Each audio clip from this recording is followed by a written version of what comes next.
Zoo Boys, Chapter 5, Part B. His reference to doing it before was when they snuck into the abandoned amusement park.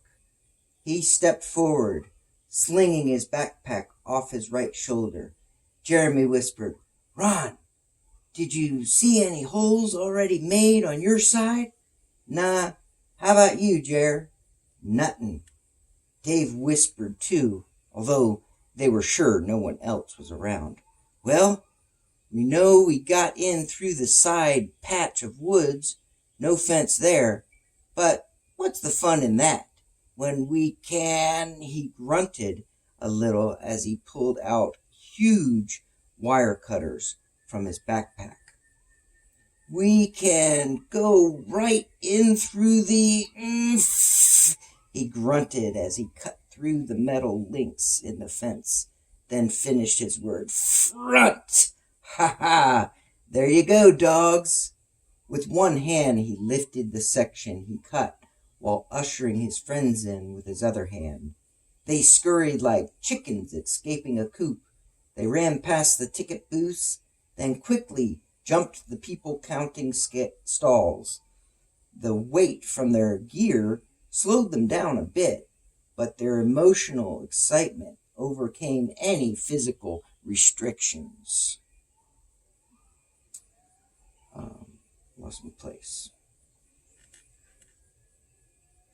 The two younger boys chased after Dave as if in a race. Not one of them knew where the finish line was. Regardless, they were determined to beat one another. Each one felt like they were fulfilling their destiny. Sure, the final destination was purely unknown. That didn't matter all that much. They were simply happy, just living out the fantasy they had been developing in their own minds over the past few months. The flat paved entrance made for easy running. The zoo had not been closed long enough for nature to completely take over the well-edged, man-made path.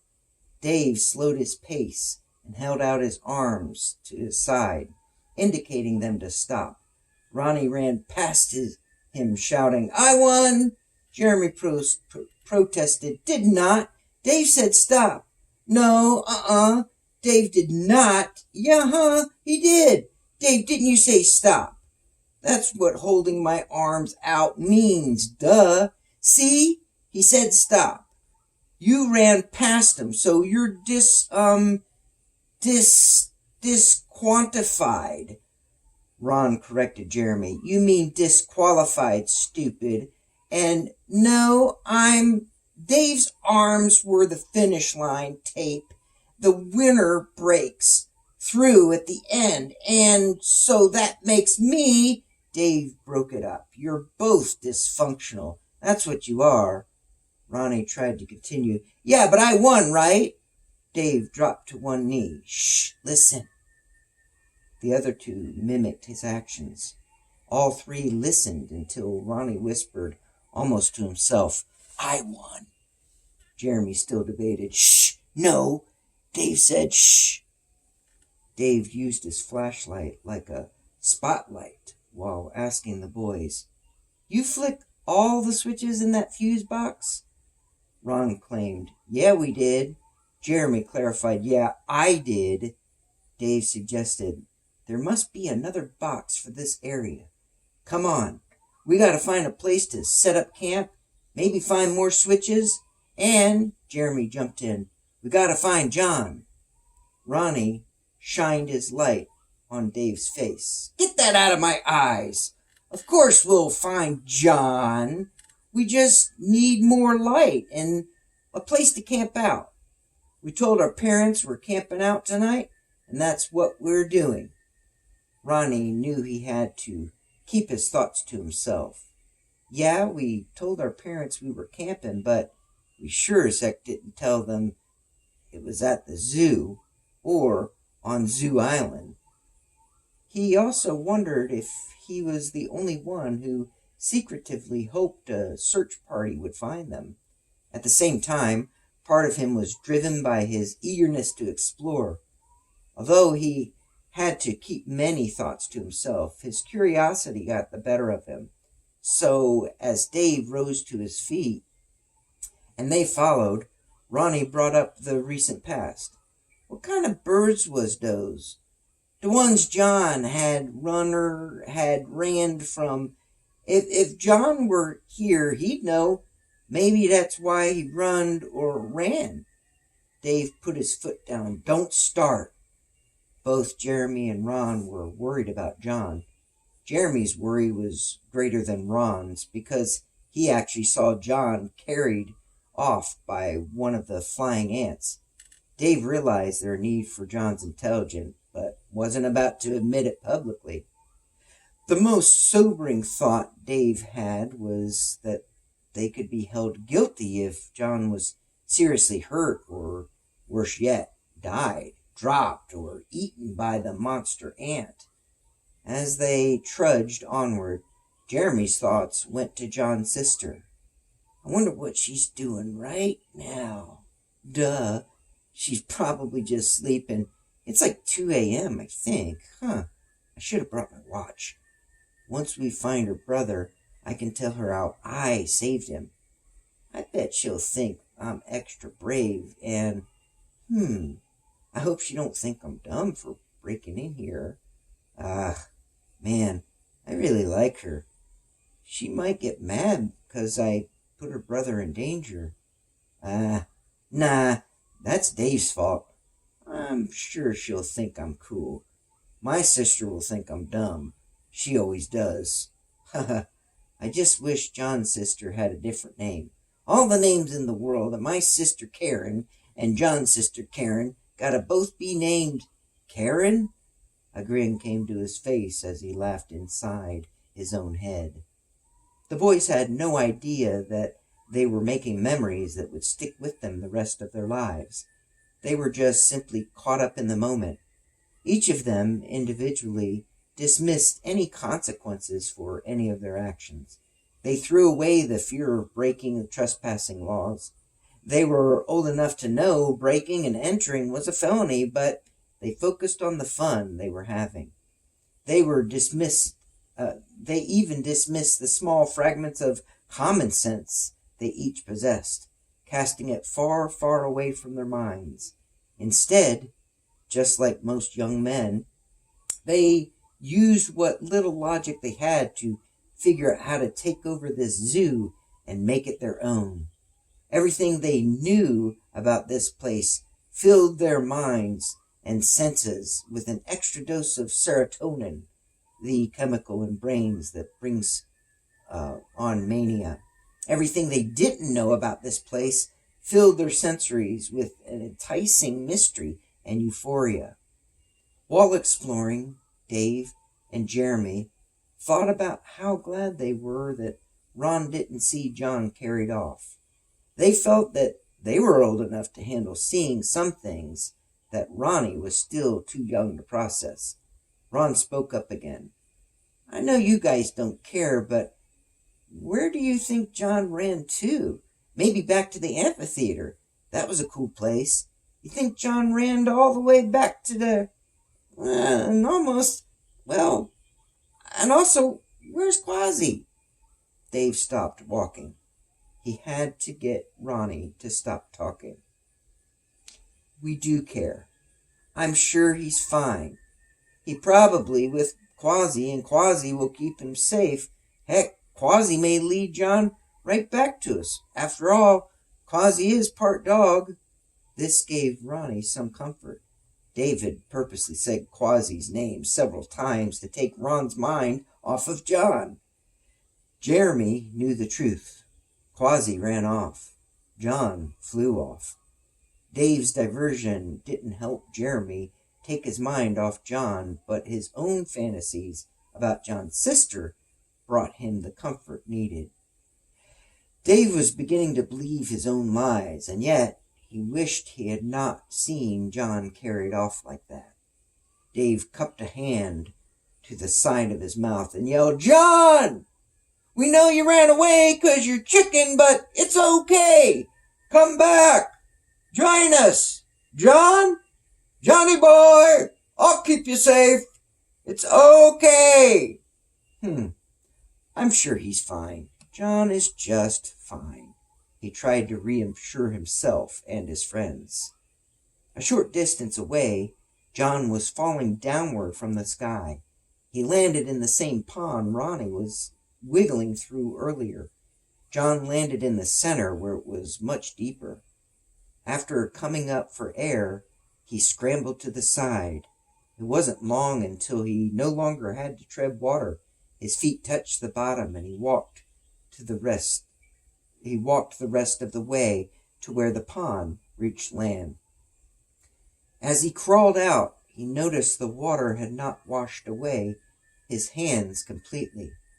Without even touching his own head, he could tell his hair was matted, partially from blood, partially from pond scum.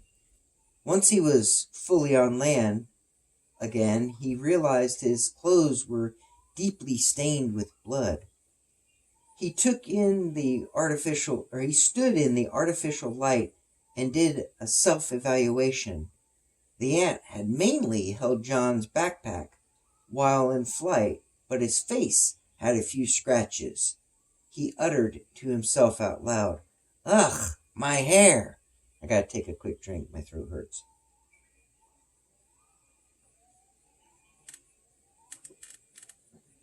Okay. John reached up to pull out a clumpy mixture of ant guts and algae from the pond. He was thrilled to confirm all the blood was the ant's, not his own. He was also thankful that Ron and Jeremy found the fuse box for the lights in this area. He went behind the waterfall and saw the fake rock door left open. He turned back toward the waterfall and leaned forward to let it wash out his hair, eyes, and face. As he showered, his mind shot back to before this trip. He humphed at his original belief that he'd be safe as long as he was with the other three, and actually probably safer without them. He internalized, reflected, then evaluated his self-confidence as he reviewed what just happened. The waterfall felt cool and refreshing. He wished he could get in the pond and go under the waterfall, or the falling water. However, he still feared what might be living in the pond. He said out loud, "That is just a healthy fear." His mind went on. There's a time to fear things. Fight or flight, right? Whoa. Did I just defend myself from some mutant 4-foot giant ant? Ho ho. What? What? He couldn't contain it. He yelled out, "Yeah, I did, boy!" His smile was unstoppable, while he recognized the same empowering feeling from when he stood up to Dave. His thoughts introduced his gut feeling to his own self-reliance. As he pulled his head out of the water, he shook his whole body like a dog coming out of the water hose. He said securely with a new self-awareness, "Yeah, Dave ain't all that tough. He's not as bad as that creepy ant." He couldn't wait to tell the other three how he reached into the side pouch of his backpack, pulled out his own flare gun that he brought from home, and blew off the head of that son of a bitch. He practiced how he would tell them. He developed and recited it in his own head. This doesn't need exaggeration or embellishment.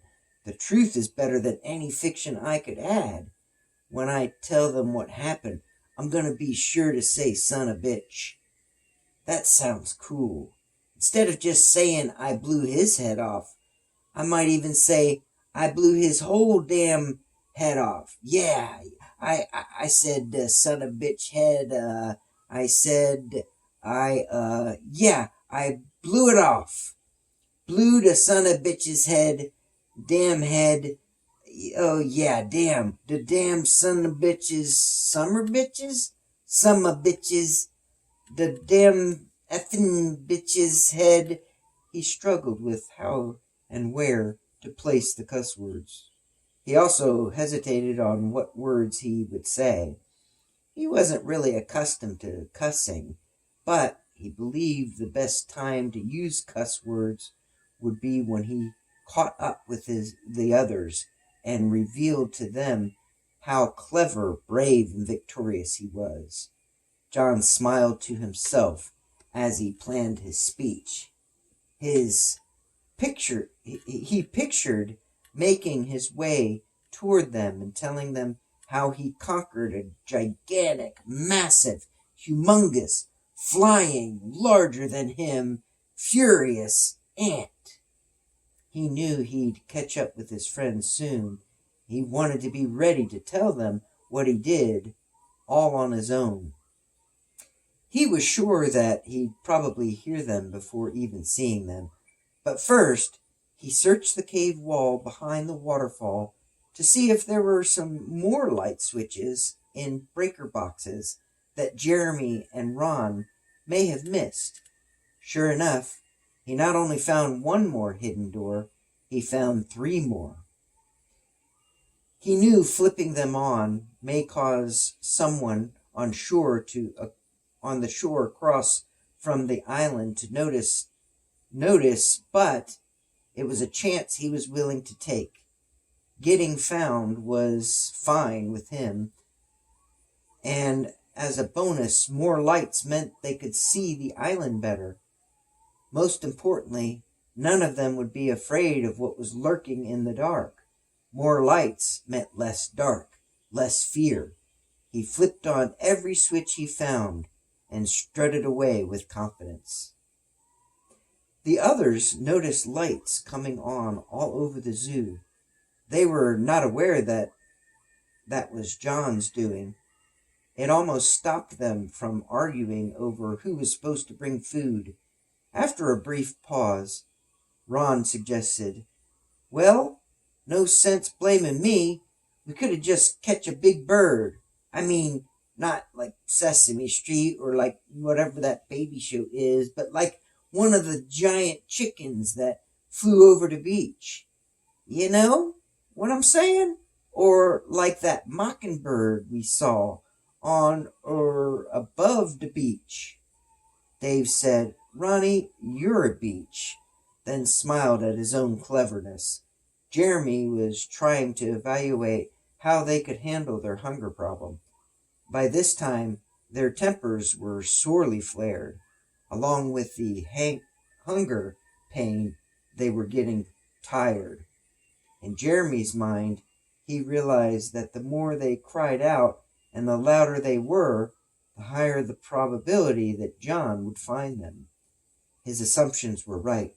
John had no problem finding them, although they were all still lost.